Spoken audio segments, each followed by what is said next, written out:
Une galerie d'art chic à Paris, une avant-première, et au milieu des journalistes, ceux qu'on appelle des influenceurs culture, des internautes qui partagent leur passion de l'art sur les réseaux sociaux, et chacun le fait à sa façon.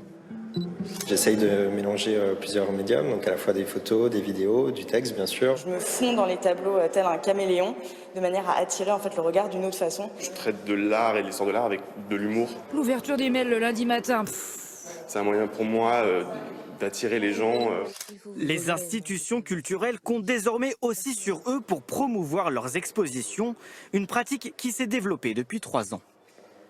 On a assez naturellement, je dois dire, élargi ces visites presse aux influenceurs, comme on les appelle, qui sont aussi des personnes qui, à leur manière, parlent des expositions, les médiatisent, les font partager à leur audience. Mais alors, en quoi consiste leur activité? Exemple avec Antoine Vitek, qui a créé le compte Culturez-vous.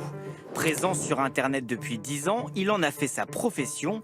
Il gagne sa vie avec ses vidéos et cumule plus de 260 000 abonnés. Nous le retrouvons au Petit Palais et voici sa méthode de travail.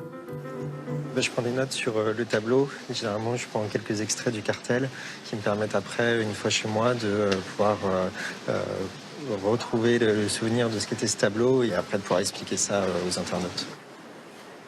Un résultat ludique qui détonne des articles de presse et qui touche un autre public, plus jeune. Aujourd'hui, il fait cela de sa propre initiative, mais parfois ce sont les musées qui lui passent commande contre rémunération. Pour une commande, ça peut être de quelques centaines d'euros jusqu'à, mettons, maximum 2000, 2500 euros. Quand vraiment il y a derrière une production vraiment spécifique d'un quiz avec beaucoup de recherche de contenu. Des sommes justifiées pour ces créateurs de contenu. Camille Junot, plus connue sous le nom de la Minute Culture sur Internet, peut travailler jusqu'à 5 jours sur un seul post Instagram. Il faut aller voir l'exposition, prendre le temps d'avoir un entretien avec le commissaire d'exposition. Puis il y a toute une phase d'écriture. Avec 140 000 abonnés, elle pourrait en vivre, mais elle tient à son indépendance et n'accepte que les partenariats qui correspondent à sa ligne éditoriale. S'il y a une pression financière autour de ces partenariats, je vais sans doute me sentir obligée de prendre des collaborations que je n'ai pas envie de faire. C'est une règle d'honnêteté pour moi-même et pour les gens qui me suivent.